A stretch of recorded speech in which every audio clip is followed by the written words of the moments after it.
천연왕국 다시 보겠습니다. 몇 번째요? 5번째로 가보겠습니다. 천연왕국 세상은 어디에서 이루어질 것인가요? 그랬네요. 천연왕국이 어디서 될 거냐? 지금 무천년과 후천년, 전천년 이렇게 풀어가는 거죠. 천년왕국이 어디서 할 거냐? 지금 무천년, 후천년은 지금 지구에서 7년 환란 오기 전에 이런 식으로 풀어가는 거죠. 전천년은 천년왕국이 재림 후에 이렇게 풀어가는 거죠. 그쪽으로 무천년보다 후천년보다는 전천년이 더 말씀이 이해가 더 된다. 왕노릇 할 사람이 살아난 이후니까 7년 되면 중간 지점 이후에 천년왕국이 있어야 말이 된다. 그랬죠? 휴거라고 하는 사건은 이제 더 정리해 볼 텐데, 아까 정리를 쭉쭉 해보니까 휴거라고 하는 사건이 환란 전에 있으면 세대주의, 환란 통과해서 휴거가 있다고 보면 역사적, 중간에가 휴거가 있다고 하는 전천년을 주장합니다. 있다는 거죠. 그러면 휴거가 일어날 때는 무슨 사건이 있어야 휴거가 일어난다 그랬죠?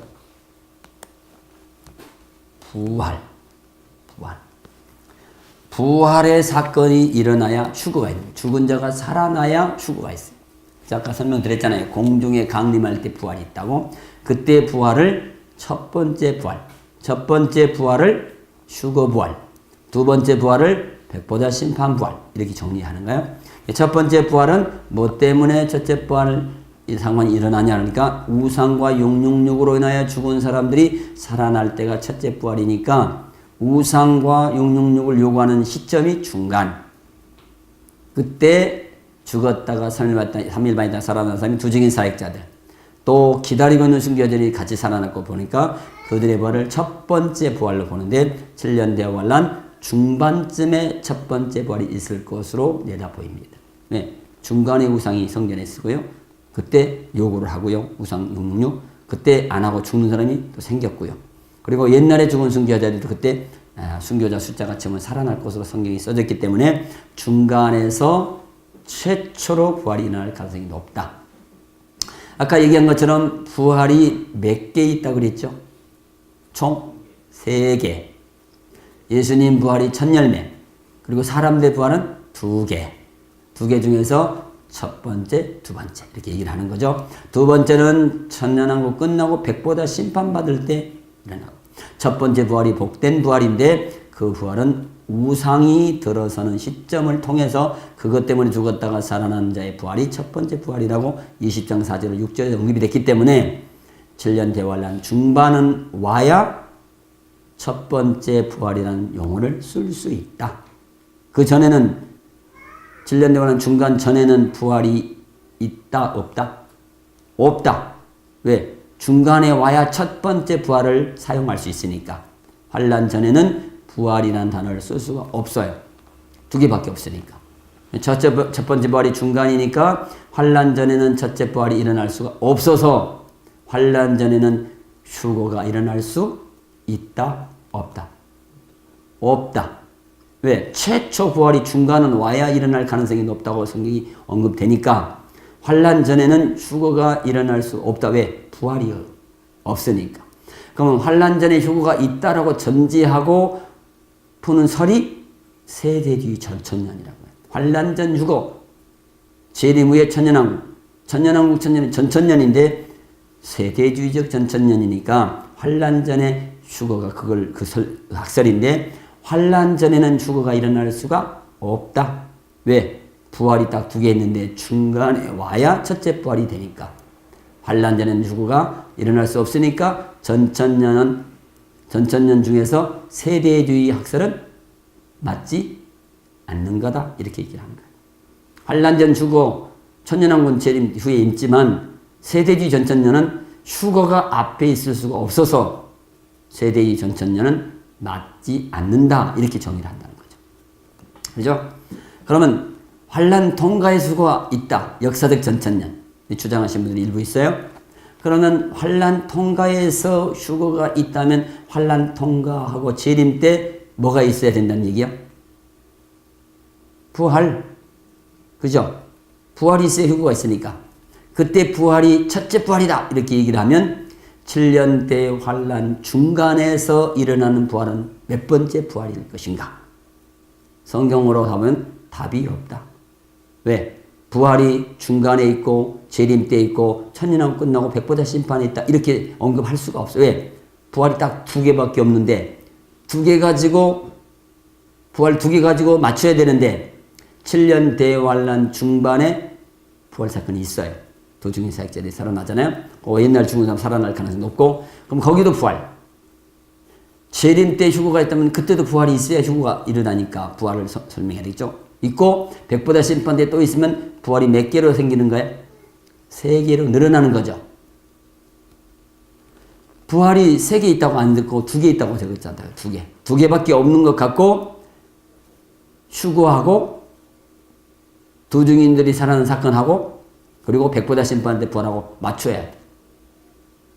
그러니까 환난 전의 휴거도 부활이 3개로 언급이 되는 거예요. 환난 전 휴거 부활, 중간은 부활, 백보자 심판 부활. 환난 통과에서 부활을 주장하신 팀도 중간 부활 인정해요. 다들. 중간에 부활, 도중에 살 중간 부활, 재림 때 부활, 백보자 심판 부활. 부활이 3개로 늘어난다는 거죠. 부활을 2개밖에 언급을 안 했는데 3개로 늘린 것은 맞는 거예요? 안 맞는 거예요?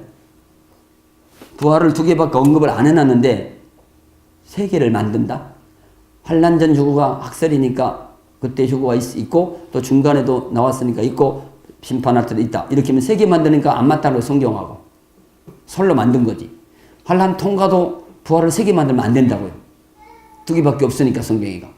그것도 말이 안 된다는 거예요. 아무리 다른 얘기를 해도 이거는 뭐 샘플 부활이다. 무슨 뭐 이렇게 해도 안 맞아. 왜? 부활 죽었다가 살아난 부활 사건은 확실히 성경에서 2개밖에 없다고 써놨으니까 휴거 때 부활과 심판 때 부활을 2개 갖고 만들어내야 돼. 중간에서 휴거가 있다라고 주장하는 저 같은 이 주장은 부활을 3개 안 만들어요. 도중인들이 중간에 살아나는 부활이 휴거고 심판할 때 있다. 2개 갖고 만드는 거예요. 근데 3개 있다는 거는 환난 전 휴거나 환난 통과 휴거는 중간도 부활이 있으니까 인정해야 되고 또 휴거가 앞에서 있으니까 앞에도 부활이 있어야 설명해야 되고 뒤가 있다고 하면 중간에도 인정해야 되고 뒤에도 또 재림 때도 또 부활이 있다고 인정해야 되니까 3개로 늘어나니까 성경하고 부합되지 않는다는 거죠. 문제가 생긴다는 거죠. 부활이냐 아니냐 중간이 부활인데 어떻게 할 것이요. 죽었다가 3일 반 있다가 살아났으니까 부활했잖아요. 또 올라가기까지 했잖아요. 그러니까 부활로 인정해야 되는데 부활 순서가 사람들의 부활은 2개밖에 없는데 3개 만들면 안 되고 2개 갖고 만드는 방법은 만들려고 한 게 아니라 중간에 휴거가 있다고 얘기하면 2개로 맞떨어져요. 그런데 앞에 뒤에로 만들면 3개로 만들어져요. 부활이 안 맞다는 거예요. 그렇죠? 그럼 중간에서 갔는데 아까 설명했어요. 죽은 자가 살아나면 산 사람도 같이 가게 돼 있어요. 고린도전서와 데살로니가서요. 그러면 중간에서 일어나서 갔어. 도중인 사역자의 순교했다가 살아나서 가잖아요. 그럼 옛날에 죽은 사람들도 살아날 가능성이 있어요. 6장 9절 10절에 기다리고 있으니까 숫자. 그러면 그들이 살아나서 갈 때 산 사람도 가야 돼. 뒤로 남았다가 3년 반 있다가 그때 가야 돼. 같이 가지. 모두로 남았다가 가고 있어요. 그때 산 사람이 죽은 자가 살아나면 산 사람이 가야 맞다고요. 그때 산 사람이 변화해서 가는 게 휴거다. 그렇게 생각합니다. 뒤에서는 없어요. 환난 통과해서 휴거가 먼저 이러는데 그러면 올라가서 위에 가서 놀고 있어요? 잠자고 있어요? 중간에 올라갔어요. 예를 들어서. 그래서 올라갔는데 위에 가보니까 놀고 있어요? 잠자고 있어요? 네? 올라가서 뭐하고 있어? 올라간 사람 뭐하고 있어? 노래 부르고 춤추고 있다니까. 검은 치고 보좌 앞에서 검은 치고 노래 부르고 춤춘다고요. 그것이 혼인잔치로 저는 보니까. 그러면 위에서 올라간 사람이 춤추고 노래 부르고 검은 치고 난리 났는데 환난 통과해갖고 그때 데리고 간다. 그러면 중간에 가서 올라가가지고 검은 치고 노래 부르고 춤춘 사람이 더 좋겠어? 뒤에 후 3년만 뒤지게 고생하고 가서 그때 가서 올라가려고 한 사람이 더 좋겠어? 뭐라고나 말하지. 그러면 올라가려고 계룡산에 숨어가고 이제 환란 통과해서 이제 환란 통과해서 휴구가 있나 하고 계룡산 환란 전부터 도망가가지고 저 뭐지 설악산으로 도망가고 숨어가지고 있다가 환란 다 끝났으니까 계산 숫자 보니까 재림 때 이제 오시겠다 하고 내다보니까 예수님만 오면 문제가 안 생기는데 예수님하고 박민자 성도님하고 같이 오네. 그럼 누가 잘한 거예요? 도망가서 7년 동안 숨어있다가 휴거되려고 내다본 사람이 잘한 거예요? 중간에 올라갔다가 백말 타고 내려온 사람이 잘한 거예요? 말을 물어본 사람 소리지. 올라간 사람이 내려온다는데 어떻게 할 거예요? 백말 타고. 계시록 19장 14절에. 그런데도 그때 휴거된다. 올라가서 노래 부르고 춤추고 백말 타고 내려온 사람 어떻게 하고? 뭐고 누구고? 말이 안 돼. 다 저기서 참으셔놓은 노래 부르고 춤추고 검거 주고 백말 타고 내려온다는데 인자서 환란 통과해서 그때 가서 휴거된다? 가보나만 하지 뭐. 한단 말도 없고. 자, 5번째. 천년왕국 세상은 어디에서 이루어질 것인가요? 아까 언급됐어요. 자, 천년왕국이 실제로 이루어진다면 어디에서 이루어질 것인가에 대해 살펴보겠습니다. 천년설로 보았을 때 곧 재림 후에 천년왕국이 건설되면 어디에서 이루어질 것인가에 대한 의문이 되는 부분이죠. 그런 재림 때까지 어떠한 일이 이루어졌는가를 먼저 살펴보아야겠습니다. 총체적으로 살펴보면 환란이 시작되면 유대교인들은 제3성전을 짓고 제사를 시작할 것이고요. 적그리스도는 거짓 선자를 앞세워 마귀가 두 적그리스도가 거짓 선자 세우잖아요. 앞세워 성도들을 미혹할 것이고 하나님께서는 두 중인 사역자들을 세워서 복음을 전하는 사람들로 사용하실 것입니다. 7년간 시작되면 그런다는 거죠. 전 3년 반 동안 1260일 동안 유대교인들은 구약의 제사를 드리고 두 적그리스도와 거짓 선자라는 성도들을 미혹하고 두 증인들은 마지막 시대의 말씀을 전하였고 하나님께서는 8장과 9장의 3분의 1의 경고성 재앙을 내리는 기간으로 이해가 돼요. 그 다음에 환란 중간 지점에는 셋째 하늘 곧 이 속에 다 엄청나게 다 들었는데 간단한 단어로 구약을 한 겁니다. 환란 중간 지점에는 셋째 하늘 곧 3층 전 낙원 새 예루살렘 성이 3층 전에서 2층 하늘 공중이죠. 그 마귀가 자리잡고 있는 공중의 마귀를 미가엘 천사장 천군들을 보내 루시퍼의 일당들을 땅으로 쫓아냈습니다. 12장 7절 9절. 그리고 2층 하늘인 공중으로 하나님의 집 새 예루살렘 도성이 강림 곧 내려오며 쫓겨 내려간 마귀는 박해를 시작하게 되지요. 12장 12절. 그래서 마귀는 무정에서 올라온 짐승에 자신의 능력을 다 주며 짐승 적그리스도 올라와요. 유대교인들에겐 제사 드리는 것 못하게 하고 9장 20절 다니엘 9장 27절 성전에다 우성을 세우고 성도들 우상을 경배 아니면 죽이는 일을 시작하지요. 13장 계시록 14절 15절. 두 증인들은 순교를 시키고 박해하여 도망을 갈 수밖에 없도록 합니다. 그래서 두 증인은 이때 죽는 거고요. 또 도망갑니다. 성도들이. 그리고 후 3년 반 동안은 하나님께 16장의 대접 심판을 불신자들에게 내리시고요. 도망간 사람들은 숨어서 양육을 받게 되죠. 12장 계시록 6절 14절. 위로 올라간 사람들은 주고받은 사람들은 혼인잔치를 하게 되고요. 7장 9절로 17절 14장 1절로 5절 15장 2절로 4절. 환란 끝이 되면 주님은 지상을 재림하게 됩니다. 아마겟돈 전쟁하죠. 19장 11절로 16절. 재림하실 때 전쟁을 아마겟돈 전쟁이라고 하며 그 전쟁을 통하여 불신자들은 모두 멸하게 되는 것입니다. 19장 17절로 21절. 그리고 난 다음 우주 곧 하늘과 해, 달, 별들이 모두 소멸하게 된다는 것입니다. 모두 없애버리는 겁니다. 그렇다면 재림 후에는 우주가 없어진 형태입니다. 그 다음에는 천년왕국의 세상이 이루어진다면 어디에서 천년왕국을 하게 될 것인가 하는 것입니다. 자, 예수님이 이제 쭉 진행을 하고 이제 재림까지 하잖아요. 재림하실 때 전쟁, 아마겟돈 전쟁하고요. 그 다음에 사람 싹 죽여요, 불신자. 그리고 사람만 죽인 것이 아니고, 그리고 지구가, 우주가 완전히 망가졌어요. 해, 달, 별, 그리고 지구까지 싹 망가졌어요. 그리고 난 다음에 다 없애는 걸로 성경이 나와요. 우주를 없애요. 하늘로 날아가 버려. 해, 달 다 캄캄해졌어요. 불태워버립니다. 다 없어져 버린 다음에 새로운 하늘과 새로운 땅을 만든다고 성경이 기록이 돼 있어요. 그러면 그 다음에 지상에 재림하시고 난 다음에 우주에 다 없애고 난 다음에 새로운 새하늘 땅을 만들고 난 다음에 천년왕국을 할 것으로 풀이가 돼요. 정리가 돼요. 그러면 이 천년왕국을 이렇게 하고 난 다음에 한다면 어디서 할 것인가? 천년왕국을. 근데 여기서 문제가 생겼어요. 일부 사람들이 계시록 20장 15절까지가 백보자 심판으로 끝났어요. 그 다음에 21장으로 넘어가니까 처음 하늘과 처음 땅을 없애버리고 새 하늘과 새 땅을 만들었다. 신천신지. 그러니까 백보자 심판 끝하고 천년 신천신지가 나오니까 새하늘 새 땅이 나오니까 영원한 천국이다 라고 이해를 해요. 21장 1절부터를.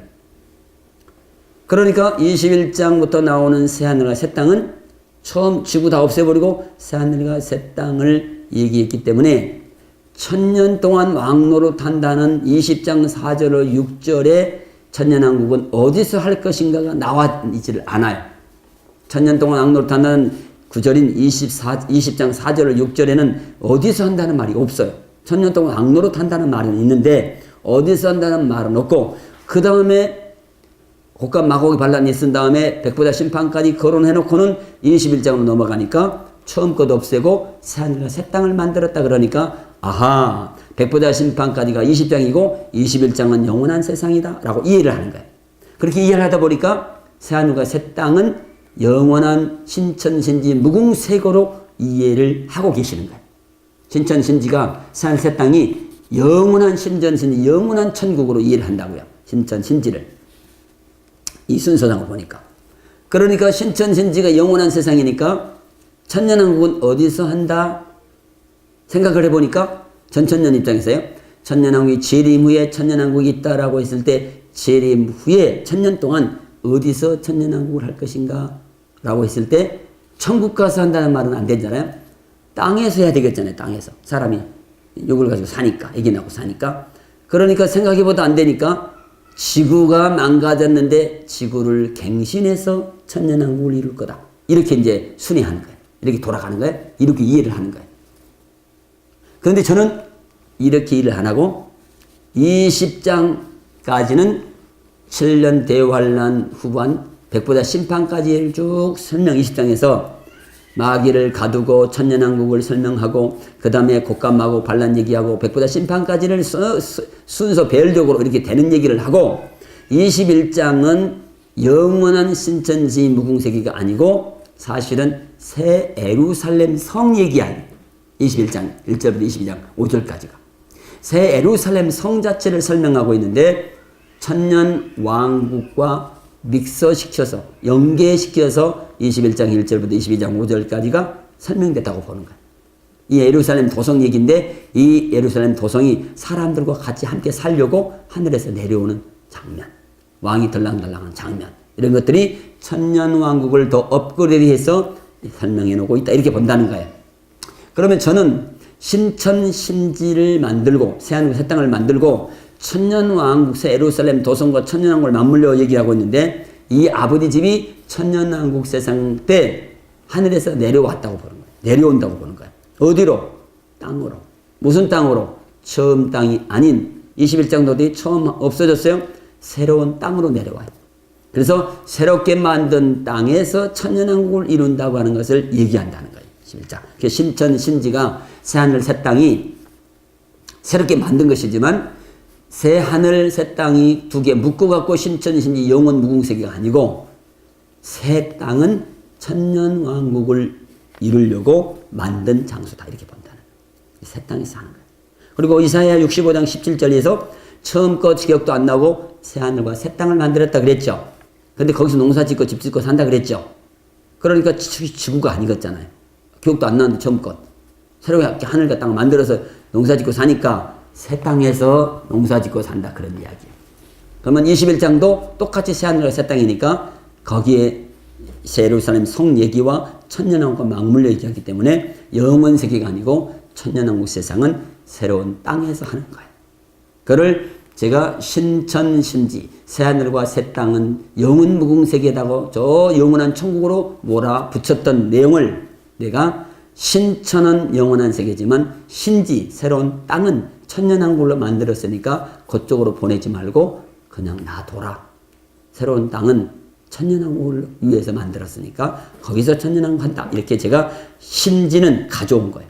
신지는 천년왕국, 신천은 영원한 세계 이렇게 푸는 거예요. 저는. 다른 사람들은 신천, 신지가 다 영원한 천국으로 푸는 거.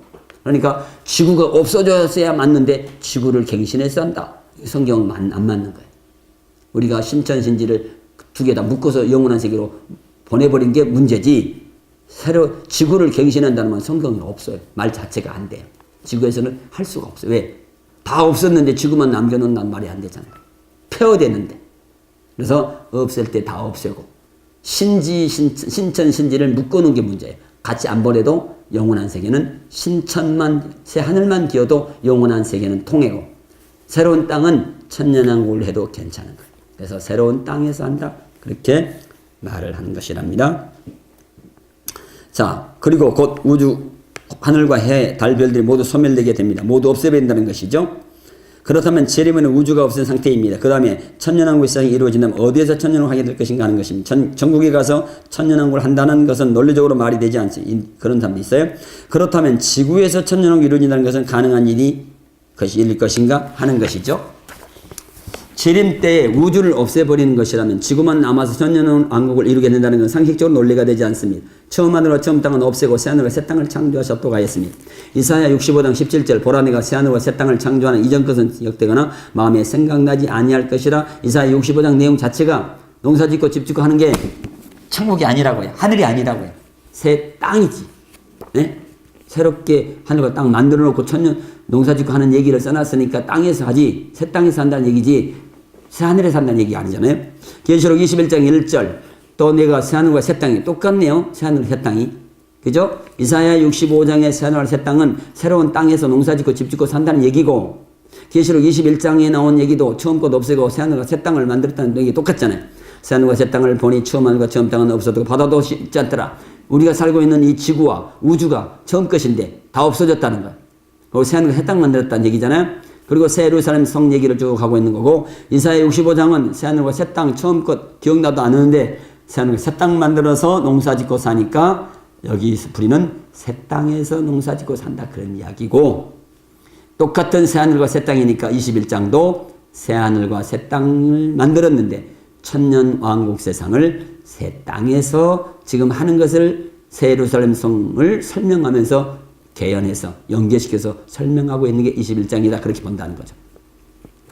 그럼 계시록 21장의 새하늘과 이사야 65장의 새하늘과 새 땅 같은 천년왕국을 말한 것이 아니면 영원 무궁한 천국을 언급하는 것이 살펴봐야겠지요.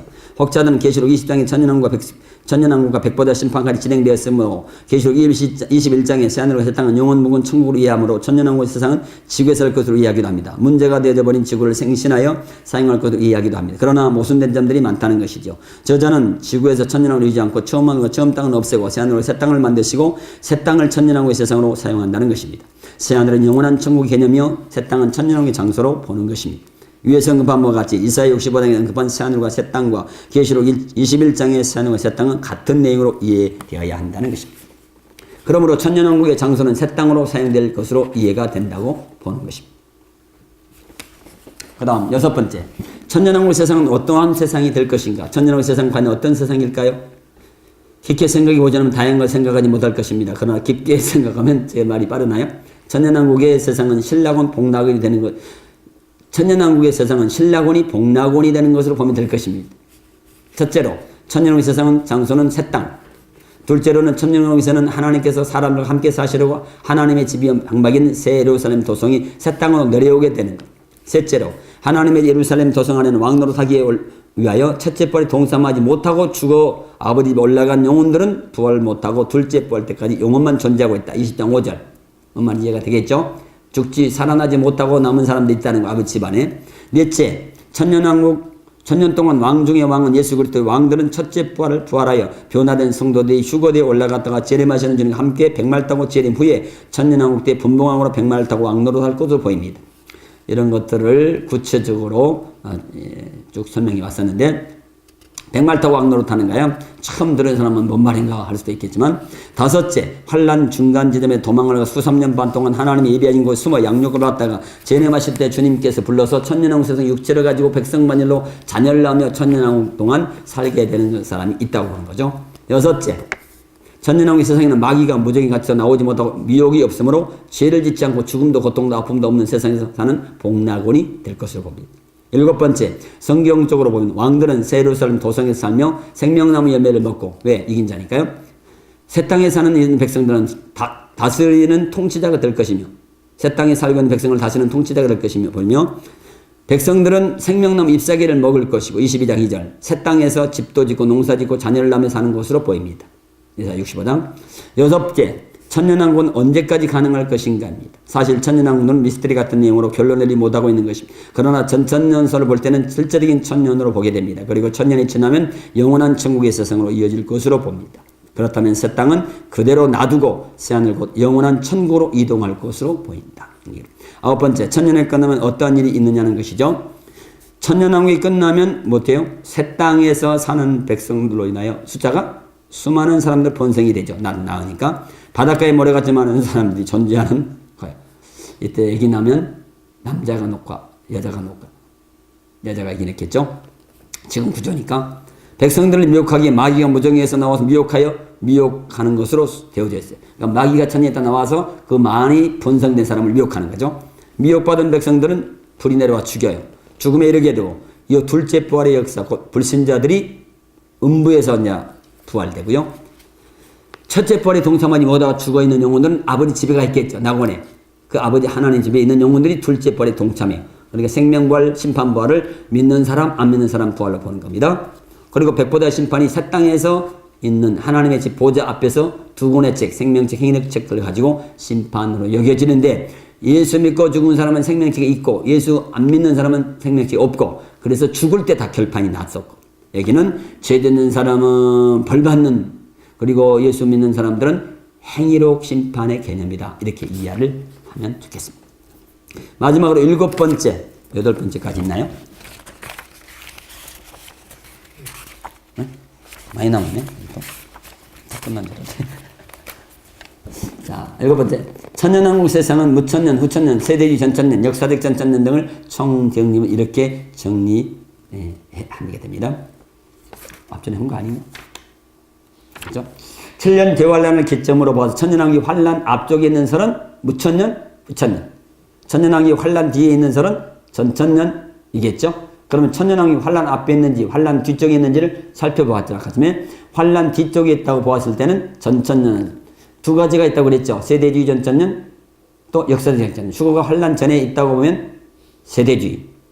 환란 통과의 수고가 있다면 역사적 전천년. 이렇게 얘기했죠. 그리고 중간에 휴거가 있다고 했다. 어떤 것이 맞는지 살펴보겠습니다. 자, 천년왕국에서는 아무나 왕노라는 것이 아니라 복음을 전하다 순교하고 있다가 첫째 벌에 동참하는 사람들이 부활한 후에 왕노로 산다고 언급이 되어 있죠. 23, 4절, 6절. 환란 중간자들은 우상이 성전에 들게 세죠. 다니엘서 9장 27절. 경배하지 않는 자들은 순교를 당하게 되겠죠. 11장 7절. 부활되는 역사도 중간에 일어나고 올라간다고 기록이 되어 있고 12장 12절, 11장 12절. 마귀를 잡아 가두고 난 다음 지상 재림하실 때 짐승적으로 거짓 선지자들을 사체로 잡아서 유황불못에서 던져놓고 마귀 사탄은 무저갱에 갇혀 나오지 못하게 하고서 천년왕국이 이루어지는 것으로 정리가 되므로 천년왕국은 환란 앞으로 갈 수가 없다는 것이며 환란 뒤로 가야 말이 되므로 전천년설이 성경적이라고 말할 수가 있다. 그러면 무천년, 후천년은 틀렸다는 거예요? 맞았다는 거예요? 네? 틀리다는 거예요? 틀리다는 거예요? 나는 정확하게 얘기하는 거예요. 무천년, 후천년은 틀린 설이야. 왜 그러냐? 뒤쪽에 있어야 말이 된다고요. 풀이적으로. 좀 너무 확실하게 잣대로 잘린 것처럼 해서 좀 안 됐지만 그래서 일단 탈락시킨 거예요. 무천년, 후천년 탈락. 왜? 환란 전에는 천년왕국 세상에 있을 수가 없어. 또한 다니엘서 12장 11절로 12절에 매일 드린 제사를 피하며 멸망하게 매일 드린 제사를 피하며 그 말은 제사 드리는 거 7년 대환란이 시작됐거든요. 멸망하게 할 가정을 세울 때부터 거기 어디 중간지대입니다. 중간. 7년 대환 중간. 1290일을 지내고 기다려 1335일까지 이르는 사람은 복이 있다. 복이 있다겠죠. 그 말은 이르는 사람은 살아있는 사람은 7년 대환란 중간에서부터 재림 때까지가 1260일 재림 이후로 75일 동안 기간 동안 또 살아서 있는 사람은 복이 있다 그래. 그러면 무천년은 후천년은 천년왕국이 재림 뒤에 없어요. 그러면 세상이 없으니까 재림 때 다 끝나는 거예요. 아마겟돈 전쟁, 곡간마곡 반란, 백보자 심판. 그리고 없어요. 뒤에 없어요. 영원한 세계로 나눠져 버려요. 그런데 재림이 1260일인데 30일, 45일, 75일 동안 안 죽고 산 사람이 있대요. 그 사람이 누구요? 무천년, 후천년은 설명이 불가능해. 누군지를 알 수가 없어. 왜 다 끝났는데 어떤 사람이 생쥐같이 살아서 있다는 거죠. 근데 누구만 그 설명이 가능하냐? 천년왕국이 재림 뒤에가 있다고 하는 전천년만 이 다니엘서 나오는 설명을 할 수가 있어요. 이 사람들은 천년왕국 때 백성반열 사람이다. 이렇게 하면 설명이 되는데 앞에가 천년왕국이 있다고 해버린 설명들은 재림으로 싹 끝나버려야 되니까 75일 재림 이후에 살아있는 사람의 설명이 불가능하다. 이 무천년, 후천년은 이것도 설명을 못해. 여기에서 복 있는 사람들은 곧 7년 대환란 중간 전염에서부터 시작하여 재림 때까지가 1260일이고 그 이후로 30일이 지나고 40일이 더 지나니까 살아있는 사람은 복이 있다는 의미입니다. 그렇다면 재림 위에 사람이 살아있으면 천년왕국이 재림 뒤로 있다면 설명이 가능하지만 무천년설과 후천년설처럼 환란 앞에 천년왕국이 있으면 재림으로 모든 역사가 끝이 나므로 설명할 수가 없다는 것입니다. 그 무천년설과 후천년 지상 재림 때 아마겟돈 전쟁, 곡감하고 역사와 백보자 심판까지 모두 재림과 함께 한 번에 맞춰야 합니다. 그러므로 7년 대환란 중간 지점부터 재림 곧 1260일 넘고 1290일 지나 1335일 곧 재림 이후로 75일을 지나기까지 살아남은 사람은 없어요. 없어야 맞아요. 근데 있다고요. 설명할 수 있는 방법이 없어요. 무천년 후천년. 세상 재림 이후로 천년왕국에 있는 전천년설이어야 설명이 가능해요. 그래서 무천년 후천년은 맞다 안 맞다? 안 맞다. 틀렸다. 설명이 불가능하다. 이 성경 말씀도. 그러므로 지상 재림 이후로 천년왕국이 건설되는 전천년이 더 성경적으로 타당하다고 보는 거예요. 그러면 휴거가 환란전에 있다면 세대적 전천년이 환란 통과하고 하면 재림 때 휴거가 있다면 역사적 전천년이 성경적으로 타당하다고 말할 수 있겠죠. 저는 이제 중간이니까 환란전에 휴거가 있으면 그쪽으로 몰고 가겠죠. 세대주의가 맞고 환란 통과 휴거가 맞으면 역사적이 맞겠고 중간에가 휴거만 제가 말하는 게 맞겠고 그랬죠. 그러나 저자는 중간에 휴거가 있다고 보므로 세대주의 전천년설과 역사적 전천년을 타당하지 않다고 설명하는 것입니다. 그러면 휴거가 어느 지점에 있다고 성경이 말하고 있는지를 살펴보도록 하겠습니다. 그러면 휴거의 기점을 설명하면 휴거를 언급한 성경 본문을 살펴보아야 하겠습니다. 위에서 언급했듯이 고린도전서 15장 51절로 52절, 데살로니가전서 14장 15절 17절 그러면 죽은 자들 썩지 않고 다시 살아나고 우리 곧 변화된다 그랬고요. 그리스도 안에 죽은 자들이 먼저 일어나고 우리 살아남은 자도 그들과 함께 공중으로 주를 공중에서 주를 영접한다 그랬어요. 이 유행은 휴거를 언급한 본문이라고 말할 수가 있는데 휴거를 거론한 본문은 두 가지를 피력하고 있죠. 뭘 피력해요? 부활과 나팔. 첫 번째, 부활을 언급하고 있으며 둘째는 나팔을 언급하고 있습니다. 그렇다면 첫째로 부활을 가지고 휴거를 찾아보고 나팔을 보고 휴거를 찾아봐야 맞습니다. 먼저 부활을 가지고 휴거의 기점을 정리하여 보겠습니다. 아까 충분히 설명드렸어요. 성경에서 부활의 장은 고린도전 15장이죠. 근데 부활 순서가 고린도전 15장 23절, 24절이다. 그랬어요. 예수님 부활이 첫 열매. 예수님 강림할 때가 첫째 부활. 천년왕국 끝나고 백보자 심판 때가 둘째 부활. 이렇게 본다 그랬죠. 정리를 해보면 그리스도의 부활은 부활을 하는 첫 열매적인 부활이며 그 다음은 그리스도의 강림하실 때 믿는 자들이 첫째 부활로 할 것이고 마지막은 이 세상을 멸하시고 천년왕국을 마치고 백보자 심판을 행하실 때 둘째 부활이 있을 것으로 봐요.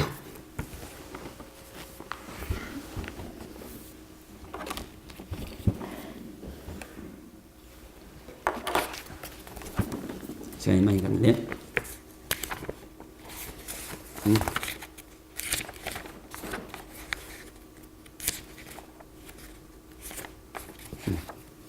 이렇게 보면 되겠죠. 자, 몇 페이지죠?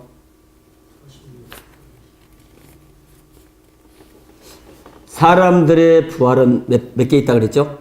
두 번. 첫째 부활은 휴거 때. 둘째 부활은 백보자 심판 때. 그럼 뭘 중요해요? 첫째 부활. 첫째 부활은 무슨 부활일까요? 성경을 보면 첫째 부활은 휴거가 일어날 때 부활로 보아야 합니다. 그랬잖아요. 휴거를 언급한 본문이 죽은 자들의 부활이 없으면 휴거가 일어날 수가 없다고 언급했기 때문이죠. 살아있는 사람이 죽은 사람들이 살아난 부활의 역사가 없으면 혼자 갈 수 있을까요? 없을까요? 없죠. 죽은 자가 살아나야 산 사람이 갈 수가 있죠. 그러므로 휴거를 말하면 부활을 꼭 언급을 해야 된다는 거죠. 첫째 부활은 휴거가 있을 때 일어나는 부활로 보아야 한다. 그런 얘기예요. 47페이지. 첫째 부활에 누가 부활할 것인가? 위에 언급했듯이 순교자가 첫째 부활에 동참할 것으로 보이죠. 첫째 부활이 언제 일어난다 그랬죠? 우상경배, 우상이 세워지고 경배하지 않고 짐승의 표를 거부한 사람이 순교당했다가 첫째 부활한다 그랬잖아요. 그렇다면 우상이 어느 서점에 설 것인가를 찾아봐야 되겠죠. 아까 다 오전에 설명했네요. 오전에. 다니엘서 9장 27절처럼 제사를 시작했다가 중간에서 못하게 막고 우상 세우는 거예요. 가정을 세우는 거예요. 그렇죠? 그때부터 제사를 7년 시작할 때 했는데 중간에 와서 금지한다 그랬어요. 뒤로 넘기시고 48페이지. 중간에 와서 우상을 세우고 중간에 와서 우상 경배를 요구하고 중간에 와서 우상 경배하면 죽이고 이렇게 진행된다는 거예요. 7년 대환란 기간 중에 중간쯤에 와서 유대인의 제3성전을 짓고 제사를 1의 절반 곧 환란 중간까지 들고 있을 때 무정에 올라온 짐승 적그리스도가 나타나죠. 마귀로부터 권세를 부여받고 제사 예물을 금지하고요. 또 그곳에 거룩한 곳 성전에 우상 곧 적그리스도 동상 세운다고 보는 겁니다. 경배를 요구할 것으로 성경이 언급되어 있어요. 그러므로 7년 대환란 중간쯤에 와서 짐승 적그리스도와 우상이 세워질 것입니다. 적그리스도가 우상 경배를 요구할 때 그때까지 누가 지금 복음을 전해요? 두 증인 사역자들이. 전하다가 이걸 요구하면 안 하고 뭐예요? 거부하고 순교를 당하죠. 며칠 있다가 살아나요? 3일 반 있다가. 그리고 살아나서 어디로 가요? 공중으로 부름을 받아 올라가는 것으로 11장 7절 12절에 언급이 됐어요. 그러므로 첫째 부활을 곧 휴거가 일어날 때는 7년 대활 중에 중간 지점에 와야 일어날 수가 있다. 왜 중간에 휴거가 일어날 가능성이 있다고 보는 거죠? 첫째 부활을 언급한 계시록 20장 4절 6절에서 우상과 666으로 인하여 죽었다가 살아난 사람들의 부활을 첫 번째 부활이라고 그렇게 단어가 써져서 그러는 거예요. 네? 그래서 두 증인 사역자가 살아난 부활을 첫 번째 부활 케이스로 본다는 거예요. 그 점이 중간 지점이. 그 부활 사건이 없는데 휴거가 일어난 주장이 되기 때문에 세대주의 전천년 주장은 상당히 어긋난다. 환란 전엔 휴거가 일어날 수가 없다. 왜? 첫째 부활이 앞으로 못 간다. 중간은 와야 첫째 부활의 날을 쓰니까 첫째 부활이 휴거 부활이니까 환란 전에는 휴거가 일어나기 어려운 게 부활이 첫째 부활이 일어날 수가 없다. 그런 얘기예요. 중간에서 부활의 사건이 일어나서 공중으로 올라간다고 기록이 되어 있고 부활의 순서로 보았을 때 두 번밖에 없다고 기록이 되어 있는데 환란을 통과해서 또 지상의 재림 때 휴거가 일어난다고 하면 100보다 심판 때 일어난다면 부활이 몇 번? 3번으로 설명하는 오류가 범한다는 거예요. 환란 전에도 3번, 환란 통과에도 3번으로 되는 왜 중간에 한번 있는 것이 성경에 기록이 되어 있어 그렇다는 거죠. 혹자는 중간에 일어난 부활은 특수부활이라고 주장하는데 성경에 어디에 특수부활이라는 용어가 없어요. 그래서 15장 계시록 15장 2절 4절에 짐승과 우상과 그 이름의 수 666을 이기고 벗어난 자들이 유리바닷가에서 하나님 검은 구름과 노래 부르고 있다고 그랬죠. 노래 부르고 있다고 기록이 되어 있습니다. 혹자는 이 내용이 환란 통과 상징이라고 말하긴 하지만 우상을 거부하고 승리한 자들은 환란 중간 지점에서 두 증인 사역자들이 거부하고 순교를 당하는 것도 언급이 되어 있기 때문에 15장 2절로 4절 환란 통과 설명으로 불가능해. 환란 통과 말도 안 되는 거예요. 위로 올라가 유리바닥을 검은 고치고 노래 부르는 사람은 두 증인 사역자들로 봐야 됩니다. 혼인잔치 그렇게 보는 거예요. 두 번째는 나팔입니다. 나팔 불 때 휴거가 있다고 그러잖아요. 휴거의 본문이 나팔 불 때 휴거가 일어난다고 언급했기 때문이죠. 그럼 휴거가 일어날 때 무슨 나팔이 불려지는 것일까요? 휴거와 재림 때 성경에는 4가지 나팔이 있어요. 고린도서 15장 51절 50에는 무슨 나팔? 마지막 나팔. 데살로니가서 4장 15절 17절은 무슨 나팔? 하나님의 나팔. 계시록 10장 7절은 무슨 나팔? 7번째 천사의 나팔. 마태복음 24장 31절 50페이지 무슨 나팔? 큰 나팔. 이렇게 기록이 됐어요. 휴거가 일어나는 내용이 담긴 말씀에는 마지막 나팔과 하나님의 나팔로 기록이 되어 있고요. 7번째 천사가 마지막 번 천사가 나팔을 부는 것으로 정리를 합니다. 곧 하나님의 마지막 나팔로 정의를 내리게 되죠. 그렇다면 휴거가 일어날 때부터는 때 부는 하나님의 마지막 나팔은 도대체 무슨 나팔인가 하는 것입니다. 계시록 차원에서 보면 휴거의 나팔 마지막 나팔은 10장 계시록 10장 7절에 7번째 천사가 나팔을 분리할 때 하나님이 그 종 선지자들이 전하신 복음같이 성취된다고 언급이 되는 것을 볼 때 휴거의 나팔을 두고 나온 7명의 천사들 중 7번째 곧 마지막 번 천사가 하나님 나팔을 불 때 휴거가 일어날 것으로 본다는 거죠. 그렇게 본다면 7번째 천사가 마지막 번째 천사가 하나님 나팔을 언제쯤 불 것인가는 문제가 되겠죠. 7번째 천사가 마지막 나팔이라 본다면 하나님의 마지막 나팔을 든 7번째 천사가 나팔을 불 때 휴거가 있다고 볼 때 7번째 천사가 나팔을 불 때가 시즌이 어딜 거냐 그거죠. 저자는 7년 대원한 기간 중에서 이런 사건을 이렇게 보고 있죠. 6장은 전체 인역사는 8장 9장은 전 3년 반 나팔 그 다음에 16장은 대세심사는 후 3년 반으로 설명을 해요. 그죠? 그걸 지금 설명하고 있고요. 그래서 5장 책이 6장 책이고 6장 책이 10장 책인데 이 5장은 하나님이 써놓은 책이고 인봉된 책이고 6장은 인떼낸 것이고 10장은 떼진 책을 가지고 오는데 그 책이 계시록을 보고 이제 7년 대환란 전 3년반은 8장 9장 나팔 16장은 대접심판은 후 3년반의 심판 이렇게 정리를 하는 거예요. 6장은 전체 8장 9장은 전 3년반 16장은 후 3년반 이렇게 세 가지를 배열을 해요. 저는 근데 나팔이 앞에 전 3년반에 있다고 보는 거예요. 그러면 나팔장이 전 3년만 있을 때 환란 시작과 함께 첫째, 둘째, 셋째, 넷째, 다섯째, 여섯째, 일곱째 이렇게 불어서 나팔장이 이제 8장 9장이 자연재앙부터 시작해서 황충 또 2억의 군대가 동원돼 가지고 사람 한 분이 죽는 것까지 연결되잖아요. 그것이 환란 시작부터 중간까지 진행될 거라 보는 거예요. 그럼 일곱 번째는 어디쯤으로 보냐면 중간 지점이 온다고 그러고 일곱 번째가 천사가 나팔을 불 때는 휴거에 본다면 중간 지점에서 가능하다고 보는 겁니다. 그런데 일곱 번째 천사가 나팔 부는 게 휴거라면 일곱 번째 천사가 환란 전에 분다면 안 되겠죠. 왜? 첫째, 둘째, 셋째, 넷째가 환란이 일어나는 어마어마한 일인데 환란도 일어나기 전에 막 지구가 산물에 불타고 이런 말로 연결시키고 없다는 거예요. 일곱 번째가 앞으로 갈 수가 없다는 거죠. 그 다음에 일곱 번째 천사가 나팔을 부는 게 제일 뒤쪽으로 간다고 합시다. 재림 때.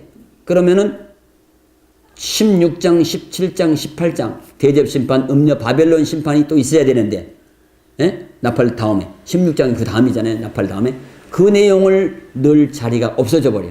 재림으로 다 끝나버리니까 16장, 17장, 18장을 삭제시켜야 되는 상황이 벌어지니까 안 된다는 거고 나팔장이 저는 3분의 1은 경고니까 전 3년 반 동안 내려야 맞는 거다. 환란 전에 또 일어난다고 말이 안 된다. 환란 통과해서 일곱 번째가 끝나버리면 16, 17, 18을 넣을 자리가 없어진다. 문제가 된다. 그래서 전 3년 반 넣어서 하나 이렇게 해서 일곱 번째는 언제쯤 일어나 중간 지점에서 일어날 가능성이 있다고 한다. 지금 그걸 써놓은 거예요. 그래서 7년 대환란 중간 지점에서 일어나는 상황들을 설명하면 휴거가 가능한 내용은 중간에 휴거가 가능한 내용은 무정의 출한 짐승과 두 증인들이 전쟁으로 두 증인의 순교와 부활과 올라가는 역사가 증명하고 있고요. 우상이 드러나는 시간이 중간이고요. 우상의 경배 요구하는 사건도 중간이고요. 두 가지 요소 경배와 융표를 거부하고 순교한 사람이 첫째 뻘에 왕노로 한다는 계시록 20장 4절 6절의 말씀의 증거와 15장 2절 4절 우상과 융표를 거부하고 이긴 자들이 올라가 유리바닥에 검은 치고 노래 부르는 내용도 중간에서 올라간 두 증인 사역자로 예측이 되고 올라가는 두 증인 사역자들이 올라가는 시간에 부활하여 어디로 올라가겠냐 생각해 볼 때 공중은 천국으로 해석하기 어렵고 셋째 하늘로 규정된 낙원 곧 세루살렘 등 하나님의 집이 공중 2층으로 내려 강림한다. 아까 설명했잖아요. 내려올 거다. 내려왔으니까 부활이 있다. 부활해서 데려갔다. 공중으로 데려갔다. 공중에서 영접한다. 그랬잖아요. 또한 그리스도께서 강림하실 때 첫째 뻘이 있을 것을 부활의 순서에 언급하여 놓은 것도 아까 설명 다 드렸어요. 그래서 미가엘과 루시퍼가 싸워서 쫓아내고 그리고 2층 하늘로 강림하신다. 마귀가 그대로 있는데 강림은 안 되겠잖아요. 그래서 쫓아내고 강림을 마귀에선 공중으로 온다. 그런 얘기예요. 그렇다면 하늘에서부터 땅 아래 이르기까지 전반적인 일어나는 모든 일이 사건마다 7년 대환란 중간 지점에서 휴거가 놀라운 사건을 이루기 위해 진행되는 것을 발견할 수가 있다는 것입니다. 그래서 제가 환란 전에도 문제가 휴거가 일어나기 어렵다. 환란 통과해서 휴거가 일어나기 어렵다. 부활이 3번씩 만들어 놓으면 안 된다. 2개로 만들어야 된다. 그리고 중간에서는 틀림없이 죽은 자가 살아났다고 언급이 돼 있고 두 증인 사역자 올라갔다까지 기록이 됐다. 과거에 죽어서 기다린 사람도 그때 살아나줘야 맞다. 죽은 자가 살아나면 산 사람도 가야 맞다. 그리고 마귀가 쫓겨 내려온 사건도 중간이다. 그랬죠? 강림 그때 부활이 있었으니까 강림이 됐다는 거고 그리고 7년 대환란 중반후에 우상이 세워지고 우상 때문에 죽은 사건도 11장 두 증인 사역도 그때 일어났고 그렇게 설명이 되어 있잖아요. 그리고 나팔로 봤을 때도 부활도 그렇지만 나팔 봐서도 나팔장이 3분의 1장이니까 환란 시작부터 봐야 되고 일곱 번째가 부는 것이 나팔이 휴거의 나팔로 정리한다면 중간에 일어날 가능성이 매우 높아서 휴거라고 하는 사건은 환란 전에 일어나기는 무척 어렵고 중간에서 사건이 다 이루어졌는데 환란을 통과해 또 이루어진다는 거 말이 안 되고 부활을 3번도 만들어야 하니까 중간은 휴거의 사건이 일어난 내용도 있고 여러 가지 내용들을 다 종합 분석해 오면 휴거는 중간일 가능성이 높다 그렇게 본다는 거예요. 그래서 중간 휴거 전천년을 저는 지지합니다. 환란 전 통과 2가지 전천년을 안 믿고 환란 전 휴거 전천년 세대주의 전천년을 안 믿고 역사적 전천년 환란 통과의 휴거가 있다고 보는 역사적 전천년을 지지하지 않고 중간에 휴거가 있을 가능성으로 본 전천년을